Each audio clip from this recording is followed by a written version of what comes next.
नमस्कार, मी राजेंद्र हुंजे. आजचा सवालमध्ये तुमचं सगळ्यांचं स्वागत. आज आपण चर्चा करणार आहोत ते कोल्हापूरमधल्या टोल आंदोलनासंदर्भात. गेले काही दिवस कोल्हापूरमध्ये, गेल्या वर्षी देखील कोल्हापूरमध्ये टोलविषयीचं आंदोलन जे आहे ते पेटलेलं आपण पाहिलं. जनता रस्त्यावर उतरलेली पाहिली. आत्ता नव्या वर्षाच्या सुरुवातीलाच पहिल्याच महिन्यात कोल्हापूरकर या टोल विरोधी आंदोलनामध्ये उतरलेले आहेत. संघर्ष चिघळलेला आहे. अशा अवस्थेत राज्य सरकार शांतपणे मूग गिळून गप्प का बसलाय हा सगळ्यात मोठा सवाल आहे. कारण त्याच मुद्द्यावरती उपोषणाला सुरुवात झाली. शाळकरी मुलं उपोषणाच्या वरती या व्यासपीठावर येऊन बसायला लागले, उपोषण करायला लागले. इथपर्यंत जर ती आंदोलनाची तीव्रता पोहोचली असेल तर सरकार हातावर घडी आणि तोंडावर बोट या पद्धतीने का वागतंय हा सगळ्यात महत्त्वाचा मुद्दा आहे. आणि तोच आपला सवाल आहे. कोल्हापूर टोलचं आंदोलन चिघळायला राज्य सरकार जबाबदार आहे का, या सगळ्या मुद्द्यावरती आपण चर्चा करणार आहोत. आपल्यासोबत राज्याचे कामगार मंत्री हसन मुश्रीफ आणि कोल्हापूर जिल्ह्यातले नेते आहेत, ते आपल्यासोबत फोन लाईनवरती असतील. त्याचबरोबर आपल्या कोल्हापूरहून आपल्यासोबत आहेत ज्येष्ठ कम्युनिस्ट नेते ॲडव्होकेट गोविंद पानसरे आणि शिवसेनेचे आमदार राजेश क्षीरसागर देखील आपल्यासोबत कोल्हापूरहून आहेत. त्याचबरोबर आपल्या पुण्याच्या स्टुडिओत आहेत संजय शिरोडकर, जे टोल प्रश्नाचे अभ्यासक आहेत, सामान्य नागरिकांचे प्रतिनिधी म्हणून ते आज सवालामध्ये सहभागी झालेत. आणि आपल्यासोबत आहेत ज्येष्ठ पत्रकार हेमंत देसाई देखील. या सगळ्या मुद्द्यावरती ते काय नेमकं राजकारण चाललंय हे आपल्याला समजावून सांगतील. मला सुरुवात करायची हसन मुश्रीफ तुमच्यापासून. इतकं मोठं आंदोलन चाललंय, नुकतीच तुम्ही बैठक घेणार होता अशीही चर्चा होती. सतेज पाटील तुम्ही एकत्रित बसून नगरसेवकांसोबत चर्चा करणार होता. आंदोलन अजून कुठल्या टोकापर्यंत जायची सरकार वाट बघतंय? पाऊल कुठलं सरकारकडून पडताना दिसत नाहीये. नाही, काय झालं होतं, कोल्हापूर शहरातले रस्ते एकदम खराब झालेले होते. 2007 साली रस्ते एकात्मिक योजनेमधून MSRDCने रस्ते करावेत अशा प्रकारचा ठराव महानगरपालिकेने केला. आणि मग तो ठराव केल्यानंतर तो IRBच्या मार्फत तो राबवण्यात आला. आणि 30 वर्षे टोल द्यावा लागतो आणि रस्त्याच्या दर्जाबद्दल लोकांच्या मनामध्ये फार मोठ्या शंका निर्माण झाल्या आणि त्याचा परिणाम फार मोठ्या संघर्षामध्ये झाला. आता परिस्थिती अशी आहे की 3 वर्ष हा आंदोलन सुरू आहे. मी अनेक वेळा माझ्या बोलण्यामध्ये मी सांगितलं की इतकं वर्ष आंदोलन हे चालवलं, परंतु राज्य शासनाची भूमिका अशी होती की एका ठिकाणी कोल्हापूरमध्ये जर आम्ही टोल जर बंद केला तर राज्यामध्ये करावा लागेल आणि ते कोट्यावधी रुपये आता याचा राज्य सरकारला सहन करावे लागतील. आणि आता लोकसभेच्या विधानसभेच्या निवडणुका तोंडावर आलेल्या आहेत आणि हे काय राज्य सरकारला परवडणार नव्हतं. आणि ज्या वेळेला हे आंदोलन म्हणजे मी अनेक ठिकाणी म्हणालो की ज्यावेळेला आंदोलनाचा चळवळीचा इतिहास दिला जाईल त्यावेळेला कोल्हापूरच्या टोल विरोधी कृती समितीनं जे आंदोलन केलं त्याच्या इतिहासाच्या पानासाठी काही पानं राखून ठेवावी लागतील. इतकं मोठं आंदोलन महात्मा गांधींच्या पद्धतीनं या कोल्हापूर शहरामध्ये राबवलं गेलं. परंतु परिस्थिती अशी होती की महानगरपालिकेचे रस्ते पूर्ण झालेले होते. रस्ते जेव्हा पूर्ण झाले, उद्घाटन झाली, त्यावेळेला त्या उद्घाटनाच्या बाबतीत तक्रारी नव्हत्या, दर्जाबद्दल तक्रारी होत्या. मुश्रीफ साहेब, हे सगळे मुद्दे ठीक आहेत, मात्र ज्या पद्धतीने आंदोलन चिघळतंय आपण बघतोय दृश्यांमध्ये की तोडफोड होतीये, जनता संतापून रस्त्यावर उतरलेली आहे, टोल नाक्यांची जाळपोळ होताना दिसतीये, शहरातले सगळे आबाल वृद्ध उपोषणाला बसताना दिसत आहेत. अशा वेळेला सरकारला यांची वेदना कळत नाहीये की अजून काही डोके फुटायची सरकार वाट बघतंय?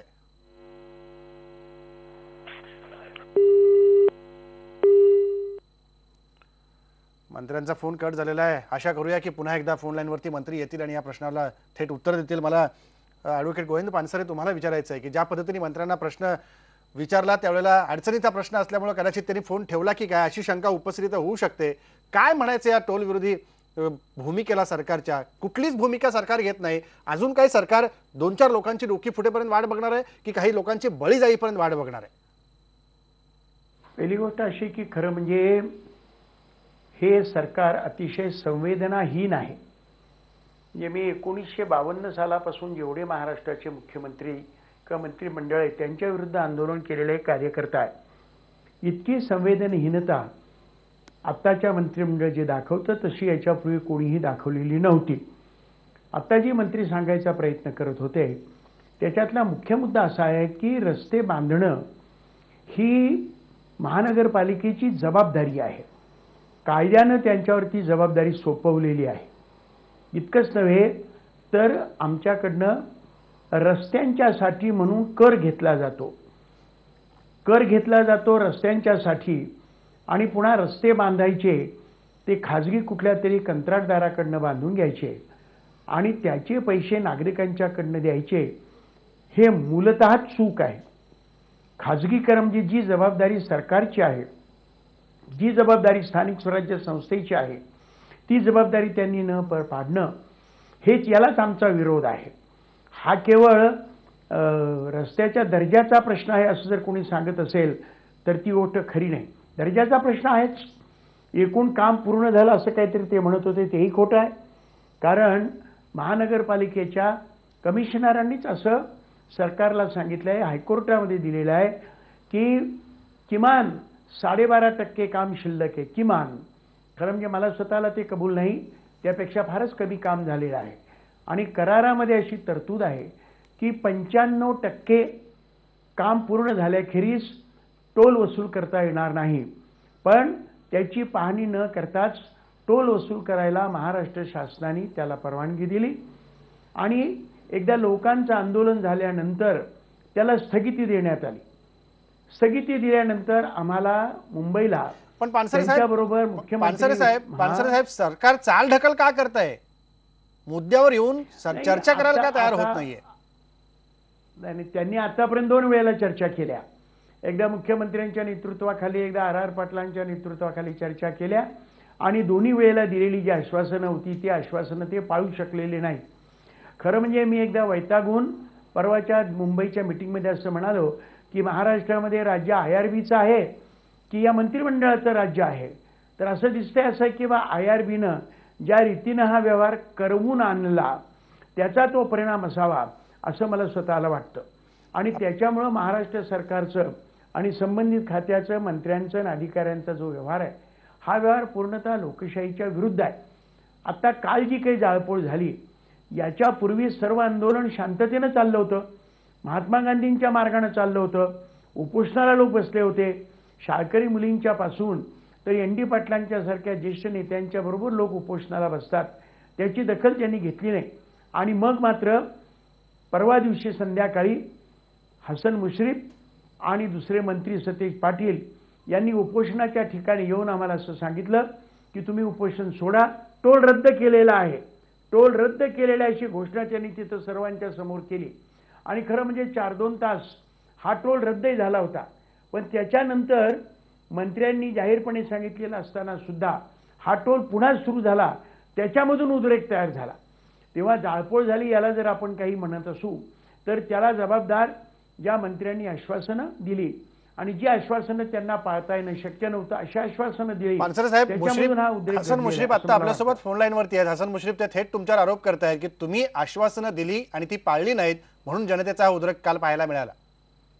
नाही पानसरे, ज्यावेळेला माझं भाषण झालं त्यावेळेला पानसरे तिथे हजर नव्हते. आम्ही असं म्हणालो की बाबा हे आता आम्हाला त्रयस्थपणानं बघणं शक्य नाही. आम्ही काय गेंड्याची कात्री नाही, गेंड्याच्या कात्रीची आम्ही नाही. आम्हाला संवेदना आहेत. इतके लोक उपोषणाला बसतायत, 2-3 अत्यवस्थ झालेले आहेत. ND पाटील सारखा ज्येष्ठ नेता आता उपोषणाला बसलेला आहे. हे आम्ही आता बघत बसणार नाही. याची सगळी जबाबदारी या टोलची आम्ही महानगरपालिका स्वीकारेल आणि टोल बंद करण्यासाठी आम्ही निश्चितपणे पावलं उचलू. अशा पद्धतीने केल्यानंतर त्याने आम्हाला सांगितलं की आज रात्रीपासून बंद झाला पाहिजे. मी म्हटलं आम्ही त्यांच्याशी बोलून आलेलो नाही. आम्ही जातो त्या IRBच्या प्रतिनिधी बोलतो. आम्ही आणि सतेज पाटीलला सर्किट हाऊसला आलो, त्यांची चर्चा केली. त्यांचं मागणं होतं IRB वाल्यांचं की आम्हाला लेखी MSRDCनंच आम्हाला पत्र दिलं पाहिजे, तुम्हाला आम्हाला काही बंद करता येणार नाही. तरी सुद्धा आम्ही सर्वांना पत्र दिली. आम्ही सगळी जबाबदारी स्वीकारली. परंतु दुसऱ्या दिवशी जी घटना घडली ती उत्स्फूर्त प्रतिक्रिया होती. परंतु काल मात्र आम्ही IRBच्या प्रमुखांना बोललो, त्याची चर्चा केली आणि आम्ही सांगितलं की बाबा गुरुवारीच आता वार्षिक आमची जी जनरल सभा आहे त्याला 2-3 दिवसाचा अवधी लागतो. ती कमीत कमी दिवसामध्ये आम्ही आता घेतलेली आहे. आम्ही जनरल सभा घेऊन हे पत्र आम्ही शासनाला आणि MSRDCला पाठवतो आणि तुम्हाला लेखी देण्याची आम्ही व्यवस्था करतो. पण मुश्रीफ साहेब MSRDCचं खातं तुमच्याच पक्षाकडे आहे. जयदत्त क्षीरसागर त्या खात्याचे मंत्री आहेत. तुम्ही जर विनंती केली, तुम्ही जाऊन चर्चा केली, त्या मंत्र्यांना चर्चेत आणून बसवलं तर प्रश्न एका मिनिटात सुटू शकतो. मग ही दिरंगाई कशाला? विनंती आणि पक्षाचा प्रश्न नाही. त्या ज्यांनी हे रस्ते बांधलेले आहेत त्यांना आपल्या पैशाची हमी पाहिजे आहे, त्यांना लेखी पत्र पाहिजे. ते म्हणत होते की आम्ही कोर्टातूनही ऑर्डर घेतलेली आहे, कोर्टातून आम्ही संरक्षण घेतलेलं आहे, आम्हाला लेखी द्या. शनिवार रविवार होता आम्ही लेखी देऊ शकलो नाही. ही सगळी भूमिका माहिती असून सुद्धा हे लोक असं का चर्चा करतायत याचं खरोखर मला आश्चर्य वाटतं. आमची भूमिका ही प्रामाणिकपणाची आहे. आम्ही त्याच वेळा सांगितलं की महानगरपालिकेला कुठलाही करवाढ न करता नोकराचे पगार न थांबवता आम्ही या पैशाची व्यवस्था करू. कशी करणार आम्हाला विचारू नका, तर आम्ही केल्याशिवाय राहणार नाही अशा प्रकारचं आश्वासन आम्ही त्या दिवशी त्यांना दिलं होतं. नाही पण मला सांगा, ही पैशाची तजवीज करणारच कशी? कारण जर महापालिका शहरांतर्गत रस्ते बांधून त्याचा टोल जर जनतेवर लादत असेल, तुम्ही म्हणता पैशाची व्यवस्था कशी करू हे विचारू नका, मात्र आम्ही पैशाची व्यवस्था करू, करणार कशी ते सांगा जनतेला एकदा. नाही, आता जनरल सभेमध्ये आम्ही ठराव करणार आहोत की आता ह्या प्रकल्पाची नेमकी किंमत किती आहे. त्याआधी PWD महाराष्ट्राचा तज्ञ अधिकारी, महानगरपालिकेचा एक तज्ञ अधिकारी, IRBचा तज्ञ अधिकारी, त्यानंतर टोल विरोधी कृती समिती कोण देईल तो एक तज्ञ त्याचा इंजिनियर, IITची कोणा इंजिनियर करून आम्ही याची कमिटी नेमण्याचा आमचा प्रस्ताव आहे. आमची जनरल सभा ही ठराव पास करेल आणि आम्ही त्याची मूळ किंमत किती आहे ते ठरवू आणि त्यानंतर आम्ही कशा पद्धतीने देणार आहोत हे पारदर्शीपणानं आम्ही प्रसार माध्यमासमोर मांडू. पारदर्शीपणे प्रसार माध्यमासमोर मांडण्याची तुम्ही भूमिका मांडता. आपल्यासोबत राजेश क्षीरसागर देखील आहेत, शिवसेनेचे आमदार. राजेश क्षीरसागर, जो उद्रेक काल कोल्हापूरमध्ये झालेला पाहिला, असाच उद्रेक यापूर्वी देखील टोल नाके उभे होण्यापूर्वी झालेला आपण पाहिलेला होता. 2-3 वर्षापासूनचे आंदोलन चिघळत चाललंय, सर्वपक्षीय आंदोलन होत चाललेलं आहे. एक विरोधी पक्ष म्हणून तुम्ही या सगळ्या सरकारच्या भूमिकेकडे कसं बघताय आणि कशा पद्धतीने या आंदोलनाचा रेटा पुढे चालू राहणार आहे? मात्र हे आंदोलन कुठेतरी थांबलं पाहिजे असं वाटतं की नाही? नाही, निश्चितच गेले 4 वर्षे आंदोलन सुरू आहे. लाखोंचे 3 ते 4 वेळा मोर्चे झाले, अनेक वेळा टोल फोडले गेले, पेटवले गेले, पण शासनानं याकडे दुर्लक्ष केलं. 1-2 वेळा मीटिंग झाल्या, पण त्यातून काही निष्पन्न झालं नाही आणि त्यामुळं आमरण उपोषणाचा शेवटचा अंतिम पर्याय आम्ही निवडला. आणि मगाशी पानसरे साहेब म्हटले त्याप्रमाणे 11 तारखेला संध्याकाळी 7 वाजता माननीय मुश्रीफ साहेब, माननीय सतेज पाटील दोन्ही मंत्री जिल्ह्याचे त्या ठिकाणी आले आणि त्यांनी उपोषण परत घ्यायला लावलं आणि त्यांनी सांगितलं की आम्ही टोल बंद करू. रात्री संध्याकाळपासून रात्री 11:30 वाजेपर्यंत टोल बंद राहिले आणि रात्रीपासून पुन्हा टोल सुरू झाल्यामुळे सकाळी उद्रेक झाला. मला आपल्याला या ठिकाणी एवढंच सांगायचं की माननीय मुश्रीफ साहेब म्हणतात की महापालिका पैसे देईल. महापालिका कशी देणार पैसे? मला या ठिकाणी महापालिकेचा ताळेबंद माझ्याकडे आहे. कोल्हापूर महानगरपालिकेचं वार्षिक उत्पन्न 258 कोटी आहे. त्यापैकी कर्मचाऱ्यांचा पगार 150 कोटी आहे. त्यापैकी आणि 10 कोटी विकास इतर स्वनिधीद्वारे विकासासाठी दिले जातात. काढलेली कर्ज आणि त्यावरचं व्याज 10 कोटी आहे. नगरोत्थान योजनेकरता आता 109 कोटी इतकं रक्कम झाली, त्यापैकी निम्म कर्ज घेतलेलं आहे. आता नव्यानं थेट पाईपलाईन मंजूर झालेली त्यापैकी 42.5%, 10% 425 कोटीपैकी महापालिकेला द्यायचे आहेत. जयंती नाल्या इथं स्टॉर्म वॉटर प्रोजेक्ट आहे ते 75 कोटी, त्यापैकी 37.5 कोटी महापालिकेला द्यायचे आहेत. सुजल निर्माण अंतर्गत जो 35 कोटीचा प्रोजेक्ट आहे त्यापैकी 17.5 कोटी महापालिकेला द्यायचे आहेत. दुधाई नाल्याकरता 7.5 कोटी 17.5 कोटी मंजूर झाले, त्यातला निम्मा 8.95 कोटी महापालिकेला द्यायचे आहेत. हे सोडून इतर वार्षिक खर्च जे आहेत ते सिंचन पाणीपट्टी करता 3.5 कोटी दिले जातात. प्राथमिक शिक्षणाकरता 18 कोटी दिले जातात. महिला व बाल कल्याण करता 1 कोटी दिले जातात. उपसा व विद्युत बिलापोटी 25 कोटी दिले जातात. KMT करता 1 कोटी दिला जातो. कार्यालयीन दुरुस्ती आणि देखभाल इतर खर्चाकरता 45 कोटी दिले जातात. म्हणजे 1ही रुपये शिल्लक राहत नाही. महापालिकेची अत्यंत बिकट परिस्थिती आहे. महापालिकेतून मग कर वाढवून देणार का? माननीय मुश्रीफ साहेब म्हणतात की आम्ही कर वाढवणार नाही. खरं म्हणजे या ठिकाणी सत्तेवर कोल्हापूर महानगरपालिकेमध्ये राष्ट्रवादी आणि काँग्रेस ज्यावेळी आघाडी सत्तेवर आली त्याच्यापूर्वी त्यांनी सांगितलं होतं की आम्ही कोणत्याही प्रकारचा कर वाढवणार नाही. हे सांगून देखील आता पाण्यामध्ये ड्रेनेजचा अधिभार लावलेला आहे. घरफाळा 2-2, 3-3 पटीनं वाढलेला आहे. मग आता यापूर्वी जर टोल प्रोजेक्ट केल्यानंतर गाड्यांनाच नुसते कर लागणार होते, मग काय महापालिकेद्वारे सर्वसामान्यांकडून हे वसूल करून घेणार आहेत का? आणि त्यामुळं राजेश क्षीरसागर, आपण उत्तर घेऊ मंत्री साहेबांकडनं. मंत्री साहेब बोला तुम्ही, जे मुद्दे त्यांनी उपस्थित केले की ही तजवीज कशी करणार?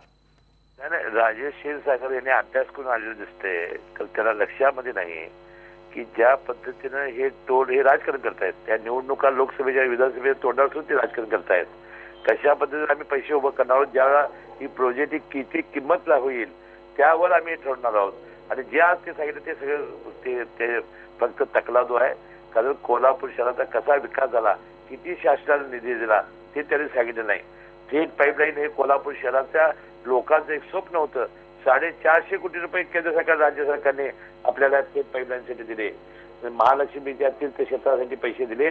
सगळ्या ह्याच्या बाबतीत शाहू जन्मस्थळासाठी दिले, शाहू स्मारकासाठी देत आहेत. नगरोत्थानासाठी 120 कोटी रुपये दिले. आता हा नगरोत्थानचा प्रकल्प जरी धरला आता IRBचा, त्याला सुद्धा शासन आपल्याला पैसे देईल. पैसे कसे देणार आहोत आमच्याकडे जादूची काही नाही. पण तुम्ही राजेश क्षीरसागर सांगू इच्छितो की कोणत्याही परिस्थितीत आम्ही IRBचा एक एक पैसा चुकता करू.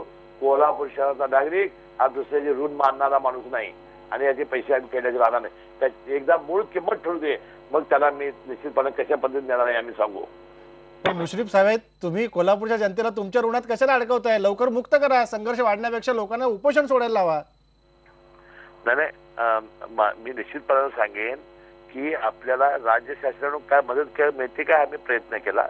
जेव्हा आमच्या लक्षामध्ये आलं की राज्य शासन कोल्हापूर शहराची ही व्यवस्था करू शकत नाही, सगळ्या राज्यामध्ये मागणी येईल, म्हणून आम्ही हे धोरण ठरवलं. इतके दिवस आंदोलन, इतके दिवस उपोषण हे आम्ही त्रयस्पदाने बघू शकत नव्हतो, म्हणून आम्ही हा निर्णय घेतलेला आहे. आम्ही निश्चितपणे याची पूर्णत्व केल्याशिवाय राहणार नाही. पूर्ण हे आंदोलन मिटवल्याशिवाय राहणार नाही असं मुश्रीफ म्हणतात. मुश्रीफ साहेब फोन लाईनवरती राहा. तुम्ही गोविंद पानसरे आपल्यासोबत आहेत. पानसरे साहेब, ही भूमिका तुम्हाला मंत्री महोदयांची पटते आहे का? जे आकडेवारी राजेश क्षीरसागरांनी आता समोर मांडली, ज्या आंदोलनातलं चित्र समोर येत आहे, पैसा उभा करू असं ते म्हणतायत, आणायचा कुठून पैसा? तुमच्या आमच्या जनतेच्या खिशातलाच पैसा हे परत काढणार आहेत. पैसा सरकार देणार तरी कुठून? आकडेवारीचा प्रश्न सोडा. मुख्यमंत्र्यांनी आमच्याबरोबर चर्चा करून आम्हाला असं सांगितलं होतं. त्यावेळेला टोलच्या वसुलीला स्थगिती दिलेली होती आणि एकूण पाहणी करतो आणि पाहणी करून आणि मग तुम्हाला पुन्हा टोल विरोधी कृती समितीला एकत्र बोलावतो आणि मग त्याच्यामध्ये तुम्हाला सांगतो दिलेली स्थगिती उठवायची की नाही याचा निर्णय आपण करू. त्या आश्वासनाला आता 2 वर्ष होत आली. त्यानंतर तुम्हाला मी सांगतो त्यांना वेळ होता ना हे सगळं करायला. कुठून पैसे आणायचे, कसे पैसे आणायचे, कसं भागवायचं, किती काम झालेलं आहे ते पाहायचं. त्या आश्वासनाचा मुख्यमंत्र्यांनी भंग केला. इतकंच नव्हे तर ते बोलायलाही तयार नाहीत. परवा जेव्हा आम्ही RR पाटलांनी बोलावलं होतं त्यांच्याबरोबर वाटाघाटी झाल्या, त्या वाटाघाटीमध्ये सुद्धा आम्ही भूमिका स्पष्ट केली की तुम्ही सांगता एक, आश्वासनं देता आणि प्रत्यक्ष त्याचा व्यवहारामध्ये अंमल त्याचा होत नाही, याचं काय करायचं? त्यामुळं पैसे देण्याचे हे उदाहरणार्थ आम्ही एक मार्ग सांगितलेला आहे की कोल्हापूरचं महालक्ष्मी हे 3.5 शक्तिपीठांच्या पैकी एक महत्त्वाचं शक्तिपीठ आहे आणि तीर्थक्षेत्र विकासाच्यासाठी म्हणून केंद्र सरकारकडनं काही अडचणी असतील त्या अडचणी दूर करून त्यांच्याकडनं पैसा आणता येईल. ज्याच्यासाठी म्हणून नांदेडला पैसे मिळतात, ज्याच्यासाठी नाशिकला पैसे मिळतात, त्याचसाठी म्हणून तुम्हाला मी सांगतो की कोल्हापूरला सुद्धा पैसे देता येणं शक्य आहे. हे केवळ महानगरपालिकेवर बसून भागणार नाही, महानगरपालिका देऊ शकणार नाही असं मला वाटतं. त्यांचं उत्पन्न काही धरलं तरी राज्य सरकार आणि केंद्र सरकार यांनी हे पैसे भागवले पाहिजेत आणि तरच तुम्हाला मी सांगतो IRBचे पैसे भागवता येतील. पण त्याहीपेक्षा IRB आता जे सांगतं की आम्ही 500 कोटी रुपये खर्च केलेले आहेत, सरासर झूट गोष्ट सांगता येते. तुम्हाला मी सांगतो जेमतेम 150 कोटीचं काहीतरी त्यांचं काम झालं असेल, ते सुद्धा दर्जेदार नाही. तेव्हा ते 512 कोटी रुपये वसूल करण्यासाठी तेच काहीतरी मिळून नाटक करतायत की काय असं आम्हाला स्वतःला वाटतं. केंद्र सरकार देऊ, राज्य सरकार देऊ, कुणी पैसे कुणी देऊ, मात्र हा प्रश्न सुटला पाहिजे अशी तुम्ही भूमिका म्हणताय. राजेश क्षीरसागर, तुम्हाला काहीतरी म्हणायचं होतं. मला ब्रेक घ्यायची आहे आणि मला ब्रेक नंतर परत चर्चा सुरू ठेवायची. हा, मला एवढं म्हणायचं आहे की माननीय मुश्रीफ साहेब म्हणतात की मी राजकारण करतोय आणि ही सगळी माहिती तकलादू आहे. मला कोणतंही यात राजकारण करायचं नाही आहे. ही जी माहिती आहे ही माहिती त्यांच्या सत्तेत असणाऱ्या महापालिकेची आहे. ताळेबंद त्यांचा मी सांगितलेला आहे. त्यामुळे ते कुठून पैसे देणार आहेत? महापालिका देऊ शकत नाही. आता मला राजकारण करायचं नाही. माननीय मुश्रीफ साहेबांनी हे राजकारण केलं. आमरण उपोषण बंद पाडण्यासाठी त्यांनी अशा प्रकारचं पत्र दिलं. मला त्यांना एवढाच प्रश्न विचारायचा आहे की यामध्ये हे पत्राची माझ्याकडे झेरॉक्स आहे, यामध्ये कुणाचं नाव वरती आहे? फक्त महाराष्ट्र शासन लिहिले. या महाराष्ट्र राज्य शासनाचं लेटर हे नाहीच आहे. यावरती कुठल्याही मंत्र्याचं नाव नाही, कुठल्याही मंत्र्याचा पदाभार नाही, यावरती अशोक स्तंभ नाही, महाराष्ट्र राज्य लिहिलेलं नाही. या एका मंत्र्याचं जर पत्र धरलं तर एका पत्रावर एकच मंत्री सही करू शकतो. त्याचबरोबर यावरती महापौर सही करू शकत नाहीत, स्टँडिंग चेअरमन करू शकत नाहीत. त्यामुळे अशा प्रकारचं राजकारण यांच्याकडून होतंय. यांनी हे सगळं सोडावं, जनतेची दिशाभूल करू नये. हे मात्र निश्चित आहे की त्यांचा प्रयत्न आहे काहीतरी करून हे संपला पाहिजे विषय त्यांना वाटतंय, हे मी मान्य करतो. पण राज्य शासनानं पैसे दिल्याशिवाय यातून मार्ग निघत नाही, यातून पळवाट आपल्याला काढता येत नाही. जनता त्रस्त झालेली आहे आणि म्हणून राज्य शासनाने हे पैसे भागवल्याशिवाय प्रश्न सुटणार नाही. राज्य शासनाने पैसे दिल्याशिवाय प्रश्न सुटणार नाही. मुश्रीफ साहेब उत्तर द्या, मला ब्रेक घ्यायचा आहे. नाही, काय झालंय, क्षीरसागर साहेबांनी त्या दिवशी ज्यावेळी आंदोलन संपलं, ज्यावेळी आम्ही गेलो त्यावेळी ते नव्हते. त्यामुळे त्यांना राग आलेला आहे की त्यावेळी ते नव्हते, त्यामुळे त्यांनी आज बंद पुकारला होता. मी त्याला सांगितलं की बंद करू नका, आपण सर्वांनी एकत्र येऊन मी आणि सतेज पाटलांनी जरी निर्णय घेतला असता तरी आपल्याला सगळ्यांच्या सहकार्याने हे करण्याची आवश्यकता आहे. कारण एका बाजूला शासन म्हणते की बाबा एका शहरापुरता आम्ही हा निर्णय घेऊ शकत नाही, राज्यामध्ये अनेक असे प्रकल्प झालेले आहेत, त्याची जबाबदारी आम्हाला घ्यावी लागेल. एका बाजूला मरण अशा पद्धतीनं आंदोलन सुरू झालं, त्यावेळेला आम्ही त्रेसपणानं पाहू शकत नव्हतो. आम्ही काय करणार आहोत, आज मी त्याचे पत्ते ओपन करणार नाही, पण मी निश्चितपणाने सांगेन या IRBचे पैसे मागवण्यासाठी आम्ही आवश्यक ती सर्व उपाययोजना करू आणि IRBच्या एक एक पैशाच्या ऋणातून आम्ही मुक्त झाल्याशिवाय राहणार नाही. जे योग्य मूल्यमापन होईल त्या पद्धतीने आम्ही त्याचे पैसे देऊ. राजेश क्षीरसागरनी चिंता करण्याची आवश्यकता नाही. मुश्रीफ साहेब, एक छोटासा प्रश्न मला विचारून ब्रेक घ्यायचा आहे. मगाशी तुम्ही म्हणालात गोविंद पानसरेंनी जेव्हा मुद्दा उपस्थित केला की त्या समोर जेव्हा तुम्ही भेटायला गेलात आंदोलकांना तेव्हा ते नव्हते. आता तुम्ही म्हणता राजेश क्षीरसागर पण त्या ठिकाणी नव्हते. होते तरी कोण लोक ज्यांना तुम्ही भेटून हे पत्र देऊन आलात? आम्ही ज्यावेळेला गेलो त्यावेळेला ND पाटील साहेब होते, निवासराव साळुंखे होते, खासदार मंडलिक साहेब होते, आमदार माडिक साहेब होते. ही सगळी मंडळी होती. ही दोघेही जरा थोडी वेळाने आली, त्यामुळे माझं भाषण संपल्यानंतर ही मंडळी आली. मी काय बोललो हे त्याला माहिती नाही. आम्ही म्हणालो की आम्ही अजून त्या प्रमुखाशी बोललेलो नाही, आम्ही जाऊन बोलणार आहोत. तोपर्यंत ते आम्ही त्यांना उपोषण सोडायला लावले नाही. आम्ही गेल्यानंतर त्यांनी उपोषण सोडलं. आम्ही असताना उपोषण सोडलं गेलं नाही. आम्ही त्या IRBशी बोललो तर IRB वाल्यांनी सांगितलं की आम्हाला लेखी पाहिजे. शनिवार रविवार होता, लेखी कसं देणार? हे राजेश क्षीरसागर म्हणतात की प्रशासन लिहून द्यावं. सुट्टीच्या दिवशी ज्या महानगरपालिकेने ठराव करून हा रस्ते प्रकल्प आणला त्याने ठराव करून तो रद्द केल्याशिवाय आणि पैशाची हमी घेतल्याशिवाय कोण लेखी देणार आहे? आणि म्हणून गुरुवारी आम्ही आता जनरल सभा घेतली आहे. त्या दिवशी आम्ही ठराव करून आम्ही पैसे देण्याची हमी घेऊन आम्ही तो रद्द करावा अशी मागणी करणार आहोत. गुरुवारी जनरल सभेमध्ये काय होतं ते बघायला लागेल. सगळेच पाहुणे आपल्याबरोबर आहेत. एक छोटासा ब्रेक घेऊन परत येऊन ब्रेक नंतर नेमकं टोलचं राजकारण राज्यभर सगळीकडे कसं होतंय. कोल्हापूर हे प्रातिनिधिक उदाहरण आहे, मात्र राज्यभर सगळीकडे जनतेला अशा प्रकारच्या टोलच्या या संकटातनं जावं लागतं. खिशात ठेवलेले पैसे दुसऱ्या गावाला जाईपर्यंत आपल्या वाहनाच्या सोबत संपलेले असतात. मग पर्याय पुढे काय शोधायचा हा मार्ग मात्र आपलं तुम्हाला आम्हाला शोधायला लागणार आहे. ब्रेक नंतर याची चर्चा करू.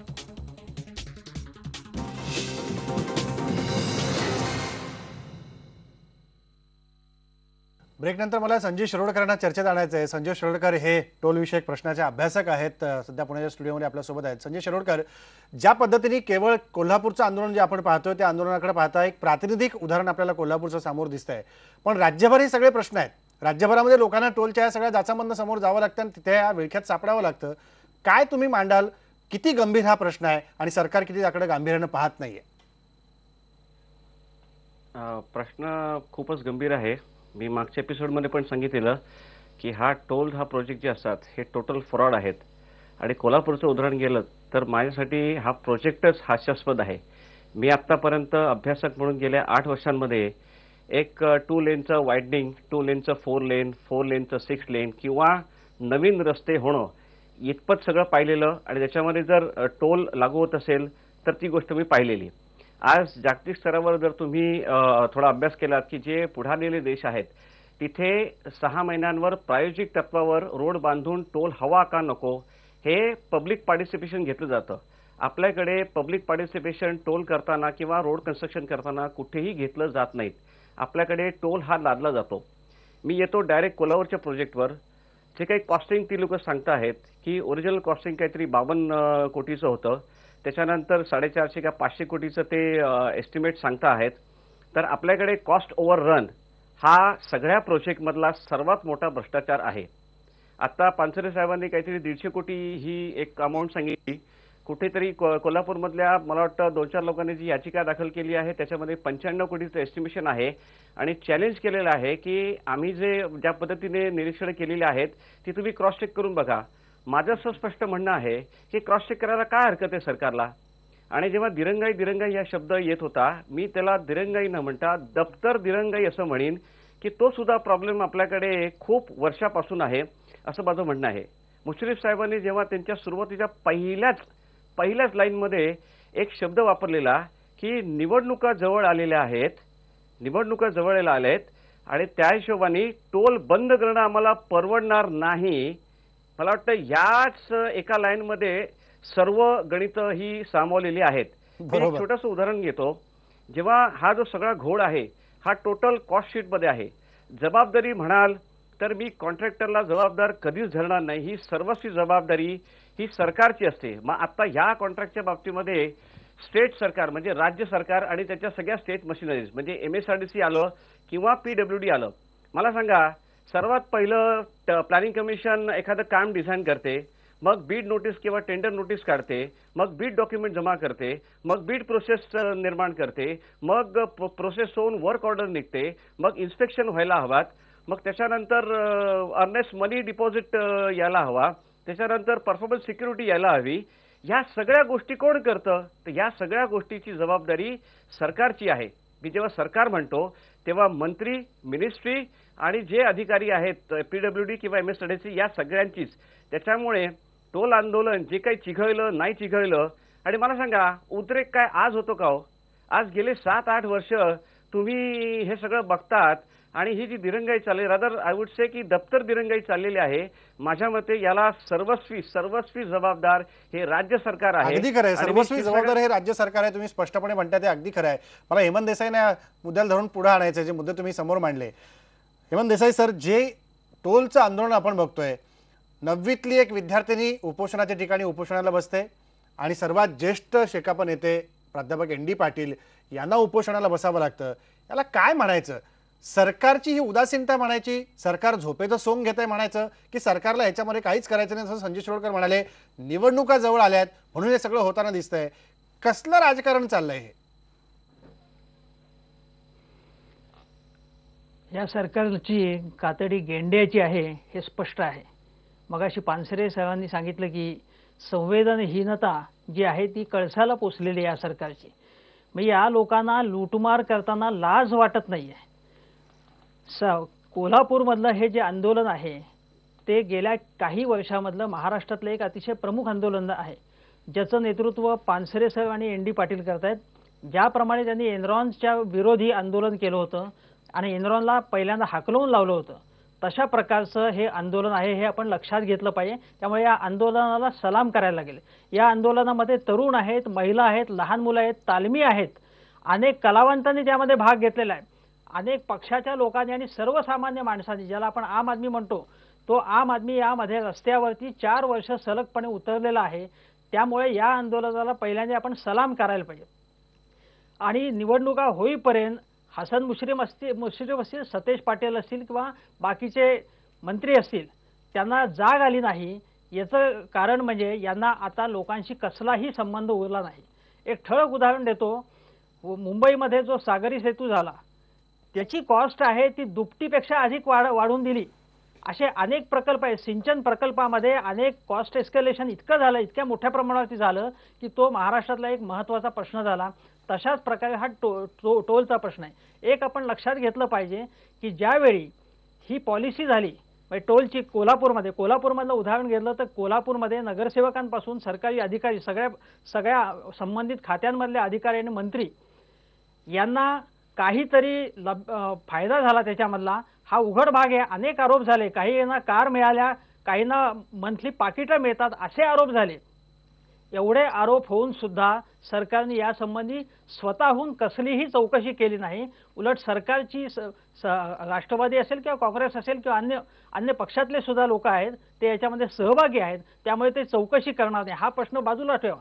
पण मुख्य म्हणजे खाजगीकरणामधनं कोणकोणती कामं घ्यावीत याचं काही धोरण आहे की नाही? का संपूर्ण खाजगी म्हणजे रस्ते ही जी प्राथमिक जबाबदारी आहे, अंतर्गत रस्ते शहरामधले ते महापालिकेने करायला पाहिजेत. महापालिकेला जमत नसेल तर राज्य सरकारने त्यांना साधन संपत्ती दिली पाहिजे. ती त्यांना जमत नसेल तर केंद्र सरकारने त्याला मदत दिली पाहिजे. केंद्र सरकार अनेक प्रकल्पांना मदत देते आणि त्यामध्ये सुद्धा मोठ्या प्रमाणावरती पैसे खाल्ले जातात. आज महाराष्ट्रामध्ये जवाहरलाल नेहरू योजनेअंतर्गत सगळ्यात जास्त मदत महाराष्ट्राला झालेली आहे, पण त्याच्यामध्ये सुद्धा लाचबाजी झालेली आहे. तेव्हा टोल संबंधी आपल्याला नवीन नीती आणायला लागेल की टोलच्या संबंधी पॉलिसी संपूर्णपणे बदलायला लागेल आणि ती न्यायालयाने चपराकी दिल्यानंतर सुद्धा सरकारला जाग येऊ नये हे अतिशय अगदी संतापजनक प्रकारे असं मला वाटतं. संतापजनक आहे, दुर्दैवी आहे, निश्चितपणे तुम्ही म्हणतात. आपल्यासोबत आता राष्ट्रवादी काँग्रेसचे प्रवक्ते नवाब मलिक देखील आहेत. नवाब मलिक, ज्या पद्धतीने हे सगळं राजकारण आता होताना दिसतंय, सत्ताधारी पक्षातल्या प्रमुख पक्षाचे तुम्ही प्रवक्ते आहात, सरकारला यावरती भूमिका घ्यायला तुम्ही भाग पाडणार की नाही? हसन मुश्रीफ म्हणाले निवडणुका डोळ्यासमोर ठेवून आता हे सगळं सुरू आहे. काय म्हणायचं याला? निवडणुका डोळ्यासमोर चालू आहे, लोक याच्यामध्ये होरपळून निघतायत, त्याच्याकडे आपण बघायचं की चाललेल्या आंदोलनाला थांबवायचं म्हणून भूमिका घ्यायची? असं आहे की जसं आता सगळं चर्चा होत असताना महानगरपालिकेने जेव्हा ठराव केला, त्यानंतर एमएसटीचे मार्फत टेंडर आले, नंतर कामं सुरू झाली, तेव्हा कुठल्याही पक्षांनी त्याला विरोध केला नाही की या प्रकारे कामं केली पाहिजे. जेव्हा काम पूर्ण होत राहिले, काम पूर्ण झाले, जेव्हा टोल वसूल करण्याची परिस्थिती आली, तेव्हा वेगळ्या पक्षांनी याला विरोध दर्शवलेला आहे आणि त्याच्या राजकारण बरंचशा कोल्हापूरमध्ये झालेलं आहे.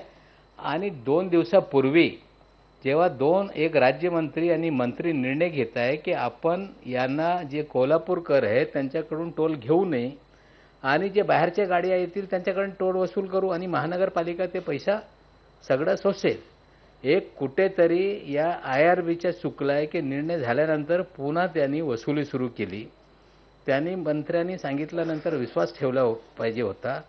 आणि दुसऱ्या ठिकाणी शिवसेनेला पॉलिटिकल मायलेज मिळत नाही, त्यासाठी आम्ही पण या रद्द करण्यासाठी पुढाकार घेतो, आम्ही एकदम पुढे आहोत, हे फायदा ते उचलण्याचा प्रयत्न करत आहे. राजेश क्षीरसागरांना तुमचं उत्तर काय पटलेलं दिसत नाही. राजेश क्षीरसागर, काय म्हणणं आहे तुमचं?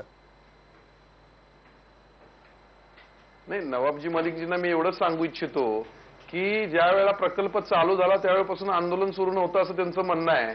ज्या वेळेला त्यांच्या सरकार जे महापालिकेत आता आहे आघाडी किंवा पूर्वी देखील होतं, पूर्वी देखील अपक्षांची जर सत्ता असली, काँग्रेस आणि राष्ट्रवादीच राज्य करतायत तिथं, तर त्यांनी ज्या वेळेला ही टोलला मंजुरी दिली, ज्यावेळी ठराव पास केला, त्या दिवसापासून याला विरोध सुरू आहे. आणि जसं जसं हे रस्त्याचं बांधकाम सुरू झालं तसं तसं त्यातल्या त्रुटी पुढे दिसत आल्या आणि सातत्यानं शिवसेना यामध्ये आंदोलनात आहे, अग्रभागी आहे. हे सातत्यानं स्टेट लेवलचे चॅनेल्सवरून ते पाहत देखील असतील, आज देखील आहे आणि पहिल्या दिवसापासून आहे. त्यामुळे काय आता निवडणुका जवळ आल्या म्हणून आम्हाला काय आंदोलन करायची गरज नाही. निवडणुका लोकसभा आणि राज्यसभा नागरिकांनी ठरवलेलं आहे कोणत्या पक्षाला सत्तेवर आणायचं, त्यामुळे आम्हाला यात काय राजकारण करायची गरज नाही. आम्ही सुरुवातीपासूनच याला विरोध केलेला आहे, त्यांनी लक्षात घ्यावं. नवाबजी, उत्तर द्या. नाही, असं आहे, ND पाटील साहेबांनी बऱ्याच दिवसापासून अहिंसक मार्गाने हा आंदोलन त्यांनी पुढे घेऊन चालले होते. त्यांचे उपवास सोडवताना सगळे निर्णय झाले, सगळे वर्तमानपत्रामध्ये बातमी छापून आली. मग कुठेतरी या शिवसेनेने या सगळे टोल बूथ तोडून पेटून असा एक चित्र निर्माण केलं की यांच्यामुळे सगळं हे घडते. जेव्हा सरकार निर्णय घेते की कोल्हापूर किंवा कोल्हापूरच्या गाड्याला आपण टोल घेणार नाही, बाहेरचे गाड्या आली ते टोल घेऊ आणि मेकॅनिझम तयार करून आपण याला पर्यायी काही व्यवस्था निर्माण करू असा निर्णय होऊनही मग हा सगळं 2 दिवस जे राजकारण चलते हे मतांसाठी आहे, कोल्हापूरच्या हितासाठी नाही. मी स्पष्ट बोलतोय, मतांसाठी तर राजकारण शिवसेना करते असा थेट आरोप तुमच्यावर करतात. राजेश क्षीरसागर, उत्तर द्या. मला पानसरे साहेबांकडे जायचंय. नाही, मला नवाबजींना एवढंच विचारायचं आहे की MH09 वगळून इतरांच्याकडून टोल घ्यावा हा निर्णय कधी झालाय? असा कोणताही निर्णय झालेला नाही आहे आणि मतांचं राजकारण आम्हाला करायचं कोणतंही कारण नाही आहे. तुम्ही जेव्हा हसन मुश्रीफ साहेब, पत्र त्यांना दाखवू बंटी पाटील, ND पाटील साहेबांकडे जाऊन त्यांचे उपवास सोडवले तेव्हा ही सगळी घोषणा करण्यात आली होती. नवाबजी, मला पूर्ण करून द्या. नाही, माझं म्हणणं मला जरा पूर्ण करून द्या. ज्या वेळेला 4 वर्षे आंदोलन सुरू आहे, आंदोलनात लाखोंचे 4-5 वेळा मोर्चे निघालेले आहेत, 1-2 वेळा टोल जाळपोळ झालेले, तोडफोड झालेले आहे. सगळे आंदोलनाचे मार्ग संपल्यावर आम्ही टोल विरोधी कृती समितीनं या ठिकाणी आमरण उपोषणाचा मार्ग पत्करला. 6 दिवस आमरण उपोषण सुरू झाल्यानंतर आपल्याला साक्षात्कार झाला या जिल्ह्यातील दोन्ही मंत्र्यांना की याचं श्रेय विरोधक घेतात किंवा शिवसेनेला याचा फायदा होतोय. त्यावेळी दोन्ही मंत्र्यांनी सगळ्या नगरसेवकांची बैठक घेतली आणि हे जे पत्र दिलेलं आहे हे पत्र अशा पद्धतीचं या ठिकाणी मला सांगावं लागेल की कोणत्याही मंत्र्याचं या ठिकाणी नाव नाही आहे वरती. या ठिकाणी कोणताही शासनाचं महाराष्ट्र राज्य लिहिलेलं नाही आहे, अशोक स्तंभ नाही आहे. या ठिकाणी असंच पत्र दिलं आणि उपोषण सोडा म्हणून सांगितलं. यांच्यावरती विश्वास ठेवून उपोषण आम्ही सोडलं उपोषण सोडल्यानंतर 2 तासासाठी टोल बंद केले आणि परत रात्री 11:30 पासून सुरू केले.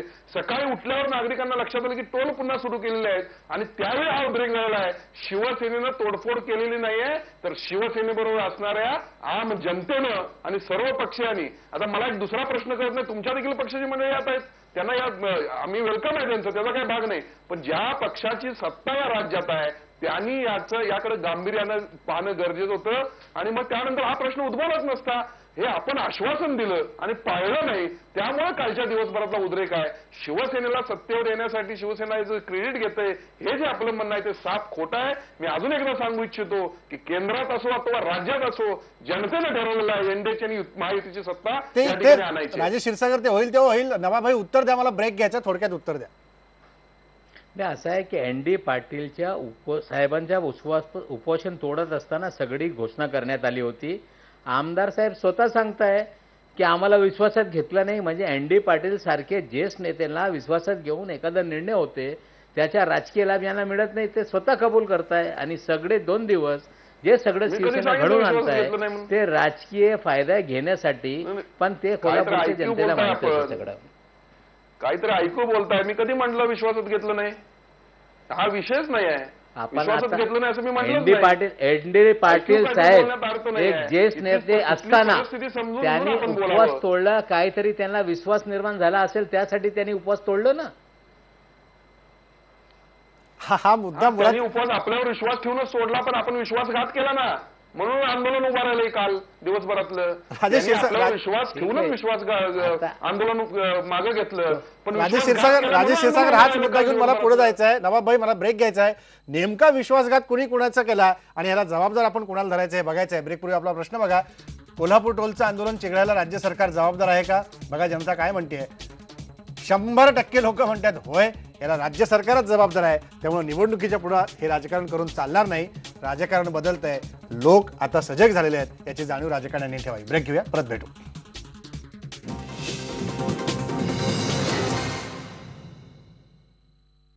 कोल्हापूरमधल्या टोलच्या आंदोलनाविषयी आपण बोलतोय. मला ॲडव्होकेट गोविंद पानसरे यांच्याकडे जायचं आहे. पानसरे साहेब, कसा मिटवायचा हा प्रश्न? मुद्द्याला मुद्दा जोडला जातोय, मुद्द्यातून वाद निर्माण होत आहेत, मात्र मूळ प्रश्नाकडे कोणी लक्ष द्यायला तयार नाहीये. ही गोष्ट अशी की आतापर्यंतच्या चर्चेमध्ये आलेली जी काही चुकीची माहिती आहे तेवढी माहिती मला दुरुस्त करू द्या. पहिली गोष्ट अशी की महाराष्ट्रामध्ये शहरांतर्गत रस्त्यावर टोल बसवणं ही कोल्हापूरची पहिली केस आहे. इतर टोल जे आहेत ते हायवेवरचे टोल आहेत. शहरांतर्गत रस्त्यासाठी टोल फक्त कोल्हापुरात बसवला गेलेला आहे. मुंबईचे केसेस वेगळे आहेत. एक. दुसरी गोष्ट अशी, ज्या दिवशी महानगरपालिकेच्या सर्वसाधारण सभेमध्ये हा ठराव आला त्या दिवसापासून आम्ही विरोध करतो आहोत. असं जे काही लोकांचं म्हणणं आहे किंवा आता रस्ते बांधून पूर्ण झाल्यानंतर तुम्ही विरोध करता आहात, संपूर्णतया चुकीची माहिती आहे. तिसरी गोष्ट अशी की हेमंत देसाई यांनी सूचक केलं होतं की बा याच्यामध्ये काहीतरी इतर काळं वेरं काहीतरी असावं. त्यांची सूचना आहे. मी लेखी पत्र दिलेले DSPला. कोल्हापूरच्या हॉटेल वृषाली नावाच्या हॉटेलमध्ये रूम नंबर 22 मध्ये कोल्हापूर महानगरपालिकेच्या तेव्हाचे जे काही नगरसेवक होते त्यांना पैसे वाटण्यामध्ये आलेले आहेत असा मी लेखी अर्ज केलेला आहे. त्या हॉटेलमध्ये कॅमेरे बसवलेले आहेत, त्याच्या आधारे चौकशी करा. DSPनी मला लेखी उत्तर दिलेलं आहे की असं काही आमच्याकडे कॅमेऱ्यांचा पुरावा नाही आणि कोणी आमच्याकडे साक्ष द्यायला तयार नाही, म्हणून तुमची फिर्याद आम्ही निकालात काढतो, तुम्ही परस्पर जावं.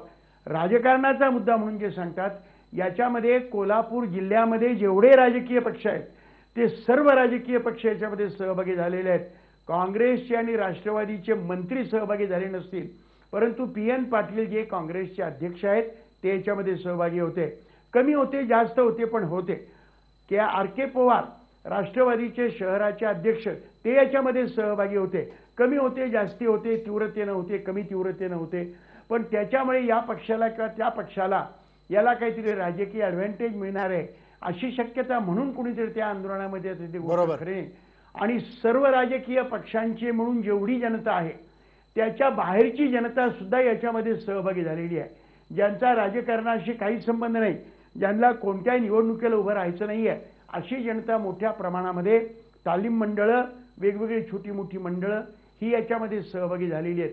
त्याच्यामुळे हा काहीतरी पॉलिटिकल ॲडव्हान्टेज घेण्याचा मुद्दा आहे असं नाही. माझं स्वतःचं मत असं आहे, जे मी लेखी मांडलेलं आहे, की याच्यामध्ये मोठ्या प्रमाणामध्ये भ्रष्टाचार झालेला आहे. आणि या भ्रष्टाचार मी आज तुमच्यासमोर बोलतोय असं नाही, याच्यापूर्वी वेगवेगळ्या प्लॅटफॉर्मवरनं मी माझा हा मुद्दा मांडलेला आहे.